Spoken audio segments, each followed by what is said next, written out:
Après le grand défilé militaire sur la place rouge à Moscou, le capitaine Ibrahim Traoré est apparu aux côtés de Vladimir Poutine pour un hommage solennel aux soldats inconnus.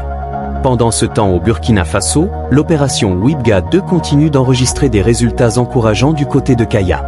Moscou, sécurité, coopération militaire, que faut-il retenir de cette actualité brûlante?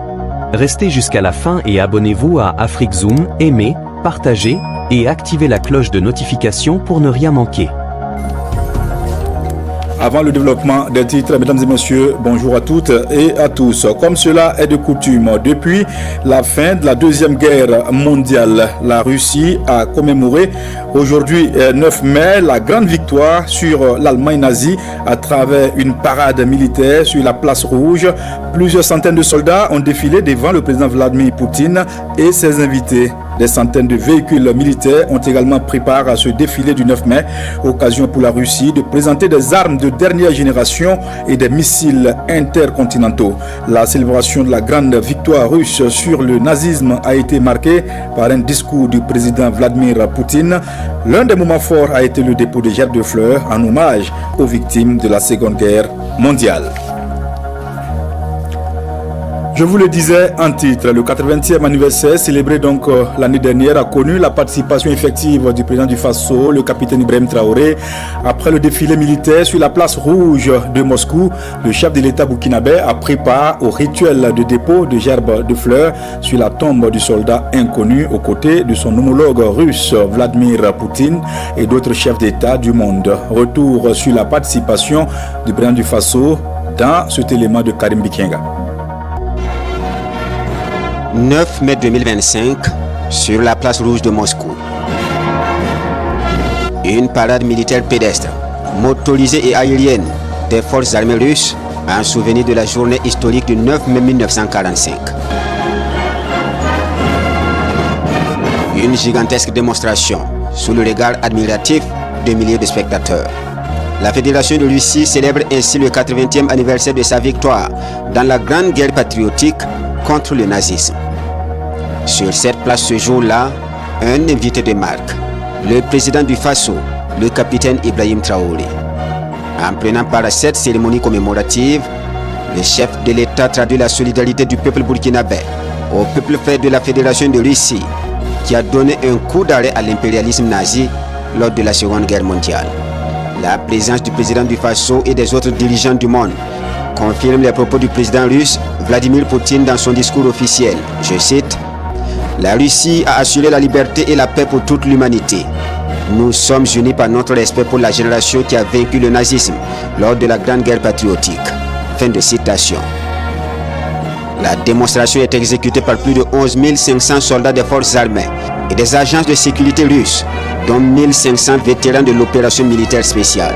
À leur côté, des pays alliés comme la Biélorussie, le Kazakhstan, la Chine, l'Inde et bien d'autres. Ces moments de démonstration précèdent un autre acte majeur de cette journée du 9 mai 2025, le dépôt de gerbes de fleurs sur la tombe du soldat inconnu.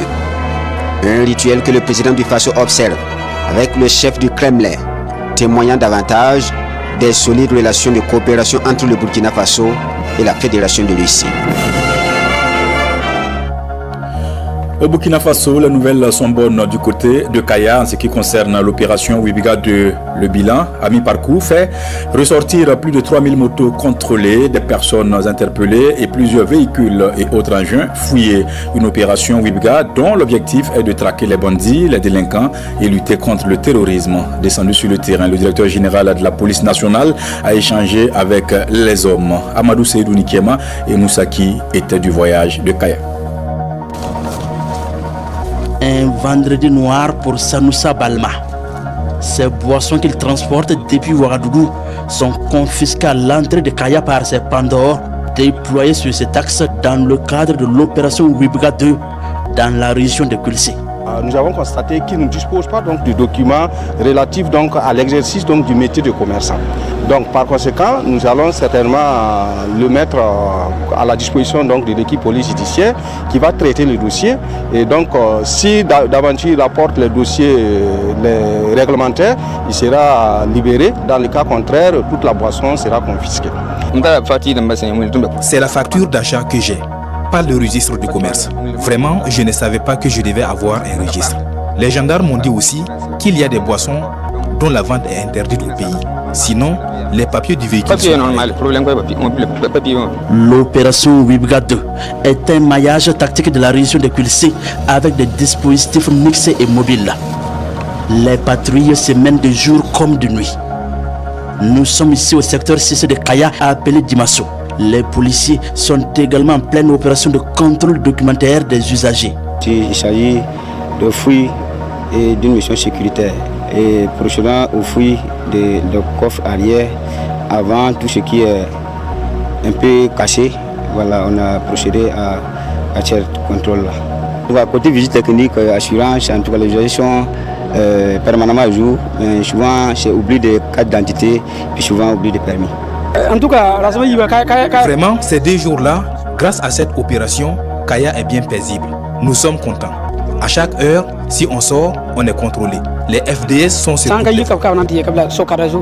Tous ces contrôles, fouilles et séances de sensibilisation se passent devant le directeur général de la police nationale. Le constat est bien là. Les checkpoints installés dans le cadre de l'opération Wibga 2 sont fonctionnels. Je peux dire que l'opération Wibga se passe de façon excellente, eu égard au dispositif que nous avons constaté. Donc ici nous sommes dans un checkpoint de la gendarmerie, sur l'axe Kaya-Ouaga. Et donc nous voyons que le travail se fait dans tous les sens. Voilà, il y a le contrôle documentaire, le contrôle de sécurité. Tous les contrôles sont exercés afin de s'assurer que tout est licite, que les usagers ne transportent pas des produits prohibés ou même des armes ou des munitions, tout ce qui est interdit. Mais avant le terrain, le directeur général de la police nationale échange ici avec les différents chefs des forces de sécurité intérieure. Le bilan mi-parcours de l'opération Wibga 2 est satisfaisant. Rien que pour les 2 roues, nous sommes à peu près à plus de 3000 engins à 2 roues qui ont été contrôlés et des personnes aussi interpellées et qui sont soumises à des procédures judiciaires. Donc on peut dire que l'opération se déroule bien ici dans la région des Kulsé. Le premier responsable de la police nationale exprime ici à ses policiers et gendarmes toute la reconnaissance du chef de l'État burkinabé et son gouvernement pour leur engagement patriotique.